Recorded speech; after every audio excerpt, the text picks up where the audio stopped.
Olá, tudo bem? Na aula passada, nós vimos um pouco sobre a linguagem Java, né? Como funciona, nós vimos onde nós podemos programar, né? Nós estamos usando a ideia Eclipse e vimos como exibir uma informação na tela, tá? Usamos aí esse comando que está aparecendo, system.out.println e exibimos uma informação na tela aqui no nosso terminal, no nosso console. Hoje nós vamos falar um pouquinho sobre variáveis e sobre ler uma informação digitada pelo usuário, tá? Então, o que é uma variável? A variável, ela é um espaço na memória RAM que nós reservamos com o computador para poder armazenar dados, tá? Então, aí eu tenho alguns exemplos, né? Tenho 6 exemplos de variáveis. Uma variável chamada idade, outra chamada salário, peso, letra, doente e nome.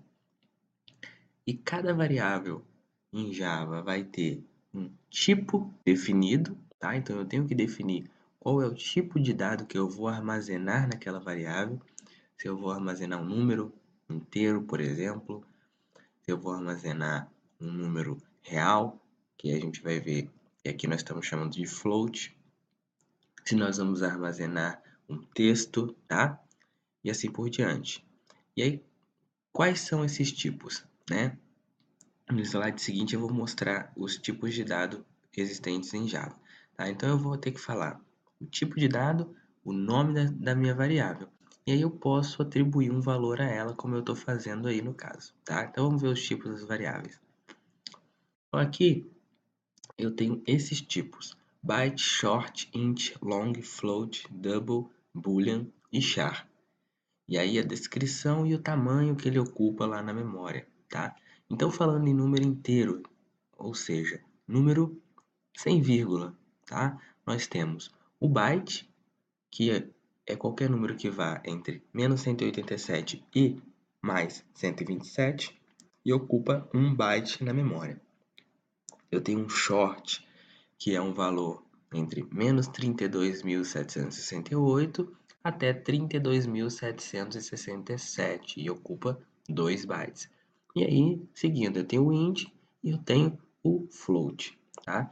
Então, esses são os 4 tipos de variáveis que nós podemos utilizar para trabalhar com números inteiros, dependendo do tamanho do número que eu posso armazenar naquela variável. E aí nós temos os tipos que se referem aos números reais, o que chamamos de ponto flutuante, né? Ou seja, números com vírgula, né?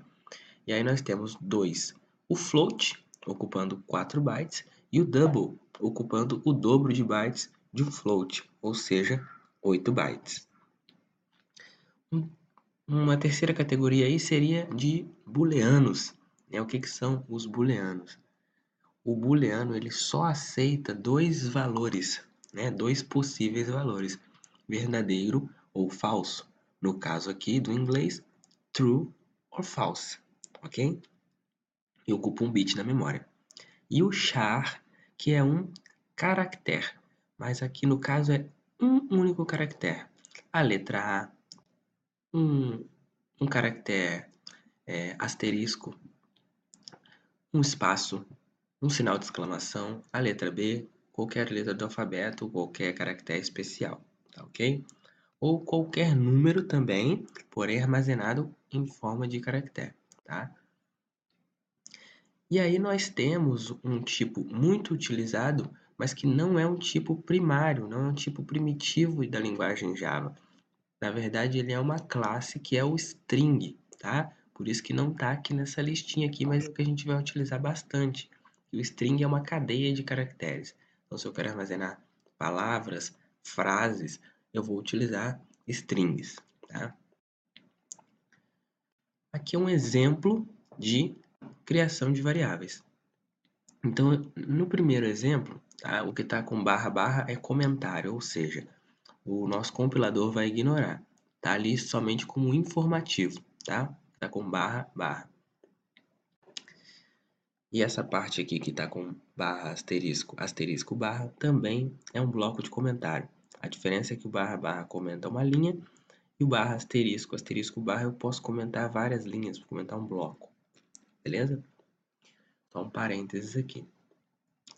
Então, nós temos aqui Boolean Result, ou seja, eu estou declarando uma variável do tipo booleana e o nome que eu dei para ela é result. Então, eu só estou declarando, eu não estou utilizando essa variável, não estou atribuindo nenhum valor a ela, pelo menos nesse pedaço de código aqui, não. O outro exemplo, eu estou declarando a variável option, que é do tipo char, caractere, e logo na linha de baixo, né, aqui num outro comando, eu estou atribuindo o caractere C, aqui entre aspas, simples, para determinar que é um único caractere, nessa variável option que eu acabei de criar, tá?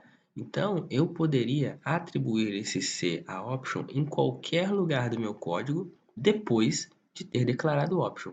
Eu não poderia atribuir o C a option antes do boolean result aqui, porque a variável ainda não era criada.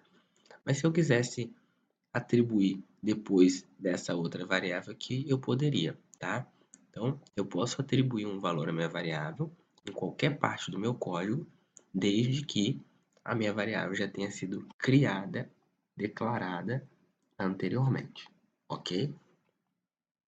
Então, em um exemplo, retornando, no primeiro exemplo a gente só declarou a variável, no segundo exemplo a gente declarou a variável em uma linha e atribuiu o valor para ela na outra linha, e no último exemplo eu declaro e atribuo o valor a uma variável na mesma expressão, na mesma instrução, tá? Então eu faço as duas coisas ao mesmo tempo.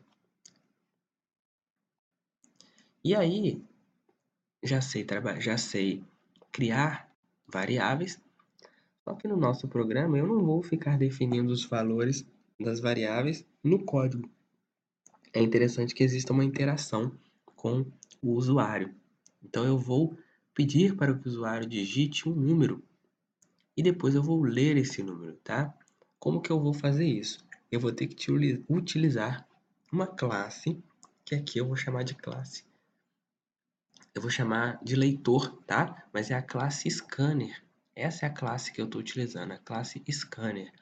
E aí eu vou criar um objeto que eu quis chamar de leitor, mas você pode chamar do que você quiser, tá? O nome do objeto você define.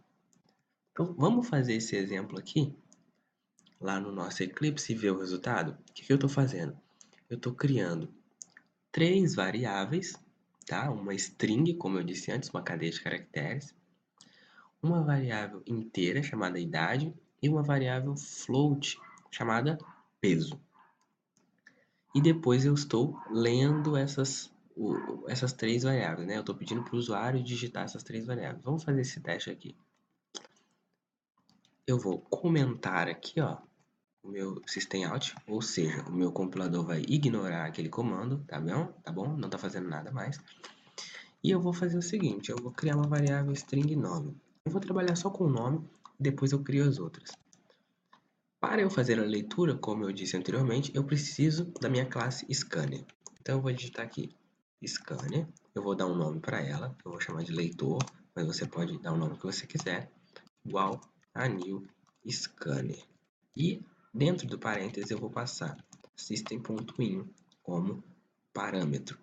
Opa. System.in.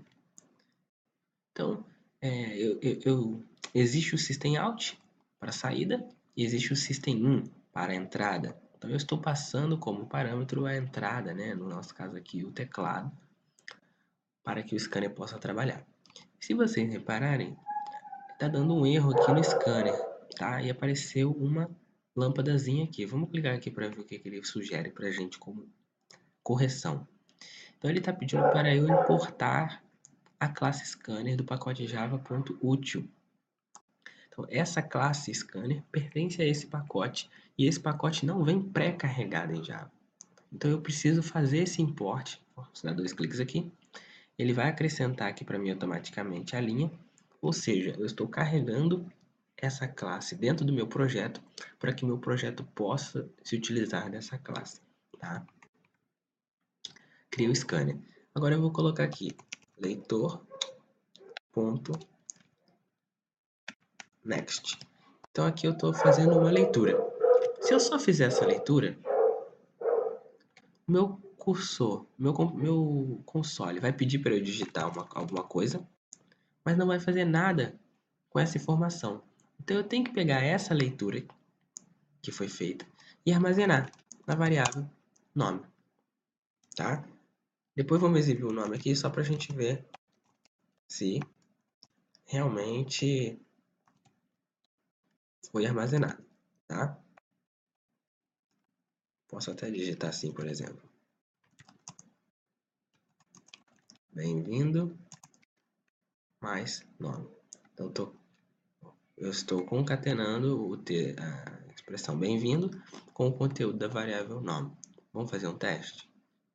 Então vamos digitar aqui agora, Marcelo. Bem-vindo, Marcelo. Se eu executar aqui de novo e escrever Sara, bem-vindo, Sara, tá? Então essa é a função do scanner, né? E aí é interessante sempre antes de fazer uma leitura, a gente pedir para o usuário, né? Digite seu nome.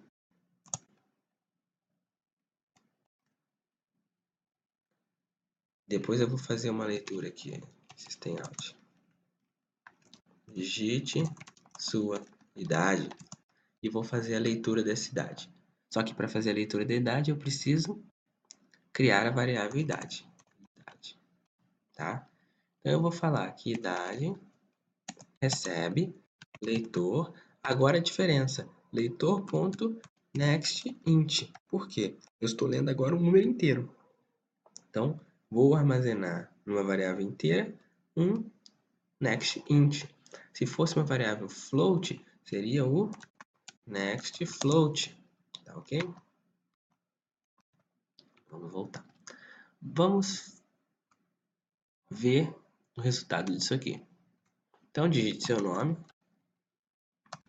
Marcelo. Digite sua idade, 27. Tá?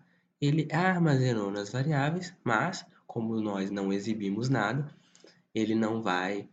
ele finalizou o nosso programa, né? Vamos exibir aqui na tela para a gente conseguir